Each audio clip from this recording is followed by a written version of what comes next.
Let's get talking, everyone. I'm being joined tonight on the program by the Senior Special Assistant to the President on Social Investment and a member of the APC Board of Trustees and, of course, a member of the Caretaker Committee, Mr. Ismail Ahmed. Thank you so much for coming tonight. Thank you for having me. How do things get out of hand? This is perhaps a major crisis on the hands of the APC government and is looking like it's escalating so fast. Well, thank you very much for having me, Shaun. I think part of the things that the Right Honourable Speaker said on the floor of the House and part of the address that the President made is probably the same thing, capturing the fact that when the President addressed the country on this issue, he, first of all, before anything else, recognized the fact. Has he addressed the nation? Well, he has. He spoke at...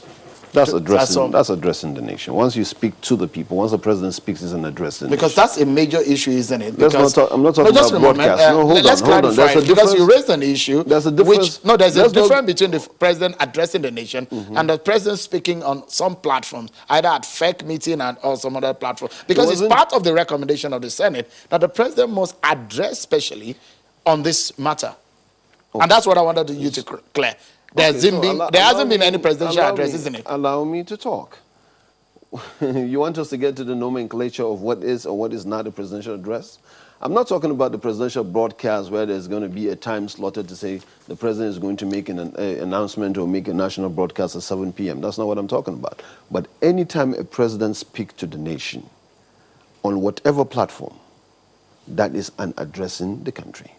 So in the president's address, I didn't say broadcast, and I didn't say national broadcast. In the president's address on this issue, and that was an address, no matter how much how you want to look at it. In the president's address to this nation on this issue, he mentioned the fact that first and foremost, he recognized the fact that there were issues of police brutality. He condemns it, and the disbanding of SARS, because at that time SARS has already been disbanded by the IGP of police.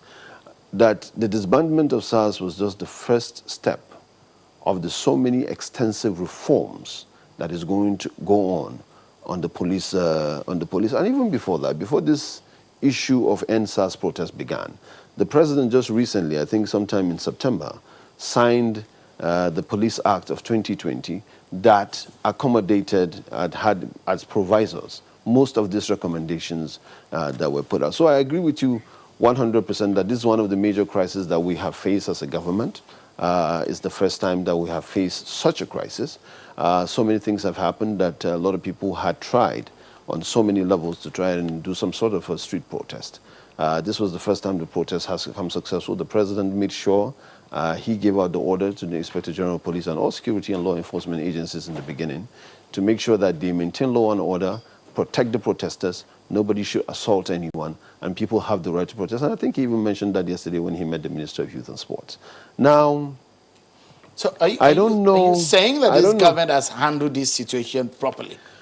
Well, I'm not here to talk about the propriety or otherwise of how we handled it. All I'm saying is that there were things that have happened. Yes, there could have been improvement, and there could have been ways we could have done it way better and way faster than it happened. But the most important thing is that the president was right in front of it and he said, you know what, yes, there were police brutality.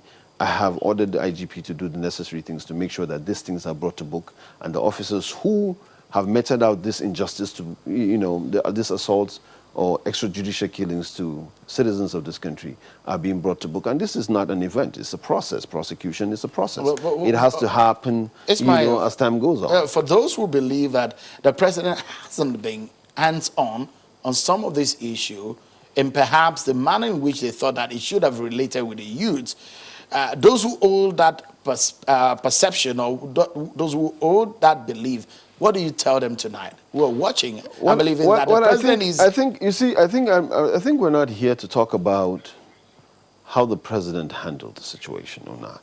I think we're here to talk about a situation that started off as a peaceful protest, right?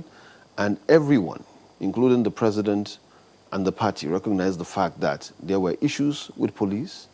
And then everybody is clamoring for police reform. Everyone, myself inclusive, yourself inclusive, and the president agreed to that.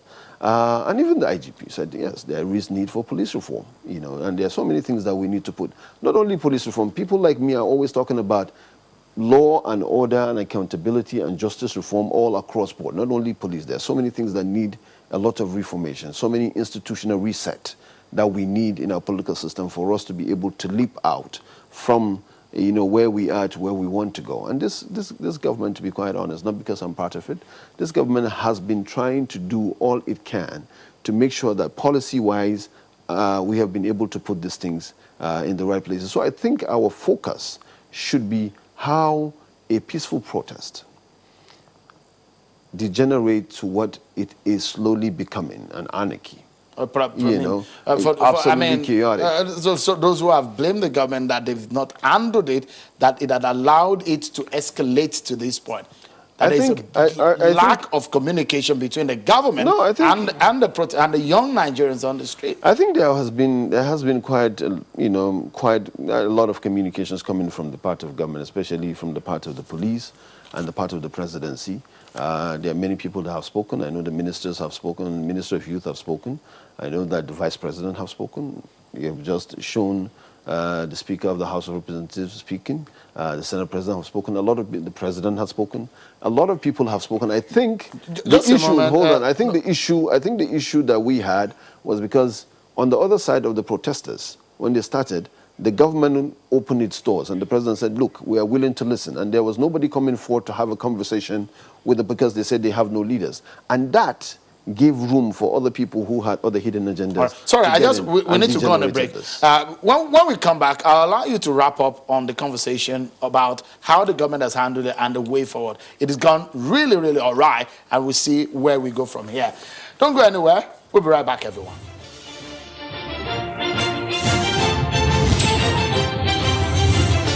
Thank you so much, everyone, for staying with us right on the program. Let's get our concluding moments with Ismail Ahmed.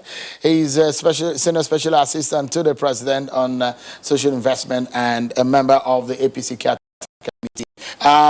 The way forward now is the issue.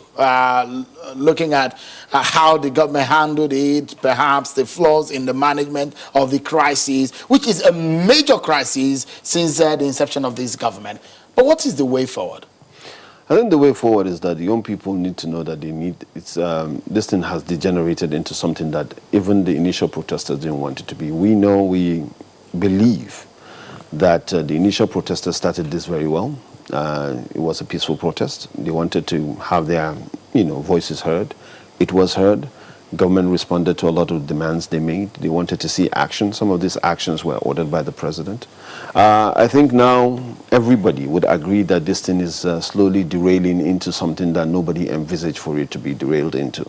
So this is the time now for them to pull back. If they have any representatives that they want government to talk to at some point, this is the right time to do it before we overstretch it and make the whole of this chaotic, and nobody is going to be happy for it. The president has opened the doors in his address. He said, look, this is an extensive reform.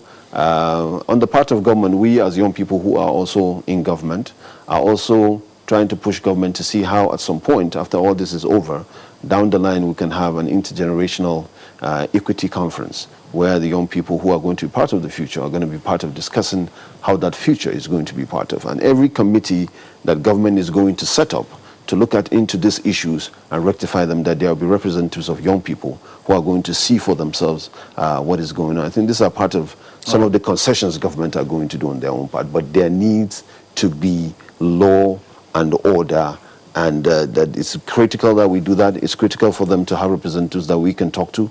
You cannot talk to a mob.